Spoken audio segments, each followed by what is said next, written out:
आपको GST officer से एक शो कॉज नोटिस मिलता है और उस शो कॉज नोटिस के अंदर आपके अगेंस्ट 11 करोड़ 85 लाख रुपए की डिमांड जो है वो रेज की गई है।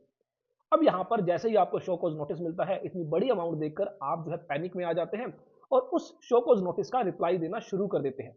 यहीं पर आप सबसे बड़ी गलती कर देते हैं। क्या आपने कभी ध्यान दिया है कि जो शो कॉज नोटिस मिला है आपको, क्या वो सही टाइम लिमिट्स के अंदर आपको दिया गया है या नहीं? क्या जीएसटी ऑफिसर के पास पावर है उस साल के लिए वो आपको शो कॉज नोटिस दे सकता है या नहीं? जी हाँ, ऐसा ही हुआ C H Robinson world wide freight India private limited के केस में, जहां पर कंपनी को एक शो कॉज नोटिस मिलता है। शो कॉज नोटिस इशू किया गया है 12 अगस्त 2024 को और उस शो कॉज नोटिस के अंदर डेट लिखी हुई है 31 मई 2024, क्योंकि यहाँ पर जो टाइम डिफरेंस है वो एक महीने से ज्यादा का है। यहीं पर जो है सबसे बड़ा ध्यान जाता है कंपनी का और कंपनी चेक करती है कि क्या ये जो शो कॉज नोटिस इशू किया गया है विद इन टाइम लिमिट है या नहीं।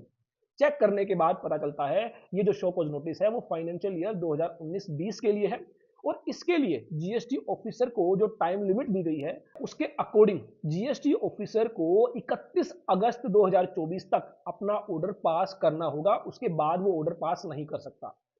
और कमाल की बात यह है कि सेक्शन 73 जिसमें शो को नोटिस दिया गया है उसी के अंदर एक बात कही गई है कि जो ड्यू डेट है ऑर्डर पास करने की, कम से कम उससे 3 महीने पहले जो है नोटिस दिया जाना चाहिए, जिससे कि टैक्स पेयर उस शोकॉज नोटिस को सही से प्रॉपर वे में रिप्लाई कर सके।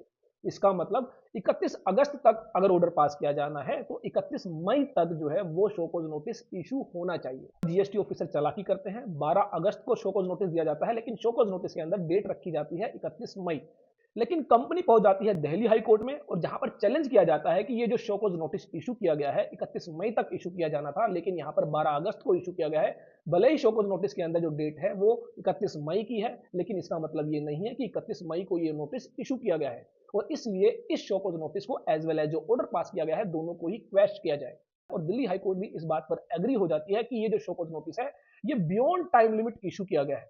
जीएसटी डिपार्टमेंट कहता है टेक्निकल ग्लिच की वजह से वो टाइम पर जीएसटी नोटिस जो है इशू नहीं कर पाए। दिल्ली हाई कोर्ट ने कहा कि आप फिजिकली भी टैक्स पेयर को नोटिस भेज सकते थे।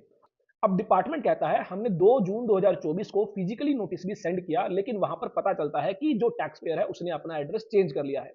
अब टैक्स पेयर कहता है जो फिजिकली नोटिस भी भेजा गया है वो 2 जून को भेजा गया है, जबकि नोटिस जो है 31 मई तक भेजा जाना चाहिए था। कोर्ट यहां पर डिपार्टमेंट की दोनों ही बातों को खारिज कर देती है और ये जो ऑर्डर है, ये जो शो कॉज नोटिस है, दोनों को ही क्वैश करती है और एसएससी के फेवर में डिसीजन दिया जाता है। कोर्ट इस तरह से छोटी छोटी बातों पर अगर आप ध्यान देते हैं तो बड़ी मुसीबतों से आप निकल सकते हैं। आई होप मेरी यह वीडियो आपके लिए यूजफुल होगी। देखते रहिए, लाइक करते रहिए हमारे YouTube channel all about taxes को।